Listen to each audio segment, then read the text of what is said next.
ইয়াত মুছলিম মিয়া হওক, গৰিয়া হওক, মৰিয়া হওক, মুছলিম সম্প্ৰদায়ৰ মানুহ কাকো এড নকৰিব।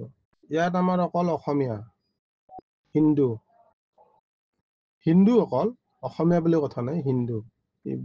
মানে বঙালী হ'ব পাৰে, মাৰোৱাৰী হ'ব পাৰে, বিহাৰী হ'ব পাৰে, নেপালী হ'ব পাৰে, অকল হিন্দুখিনি।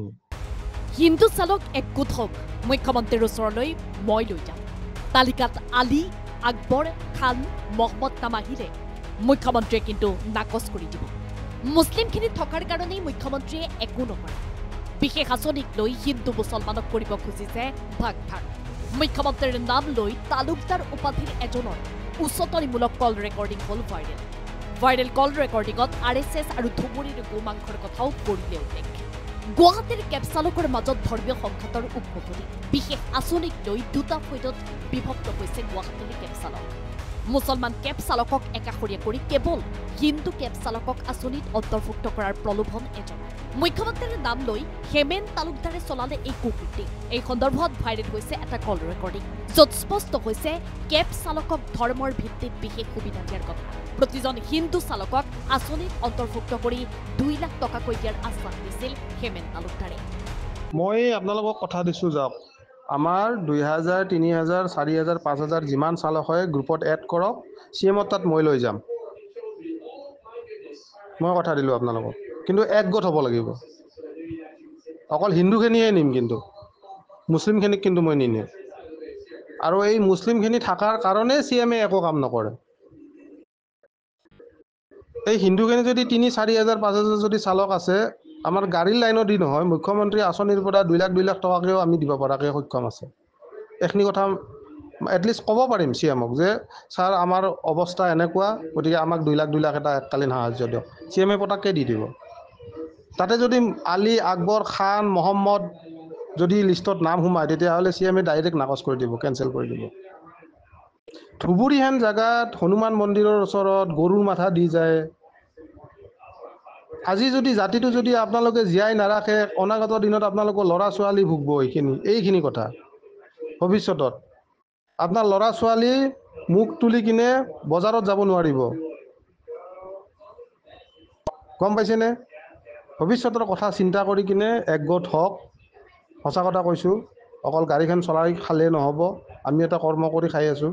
গতিকে মই সকলোকে কৈছোঁ, অকল ইয়াত আলী আহমেদ, খান যাতে কোনেও এড নকৰে। দিগন্তক, উত্তম, তোমালোককো কৈছোঁ মই, যাতে তোমালোকে এড নকৰা। আৰু এই লিংকটো, গ্ৰুপৰ লিংকটো বেলেগ গ্ৰুপত শ্বেয়াৰ কৰি নেদবা।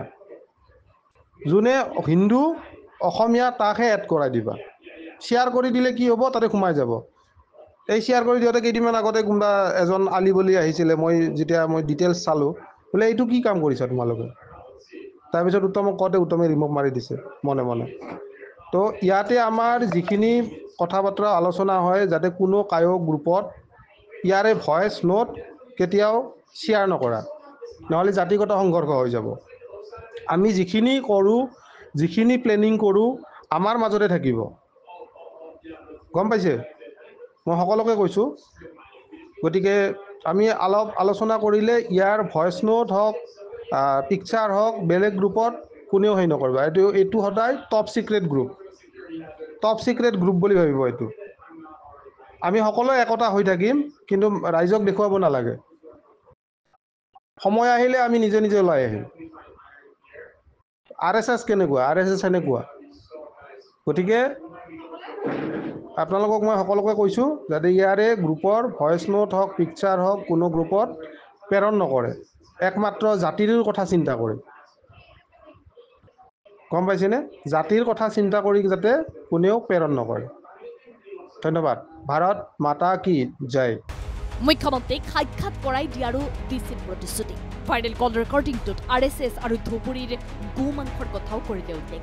ইতিমধ্যে এই বিষয়টোৰ সন্দৰ্ভতে অধিবক্তা শ্বেখ শ্বাহনৱাজ মহম্মদ আৰু কেব চালকসকলে মুখ্যমন্ত্ৰীলৈ আহ্বান জনাইছে। আৰু যদি এনেধৰণৰ কিবা আঁচনি আছে, তেন্তে মুখ্যমন্ত্ৰীক ৰাজহুৱা কৰিবলৈ আহ্বান কেব চালকৰ। News 6 report, Prag news digital.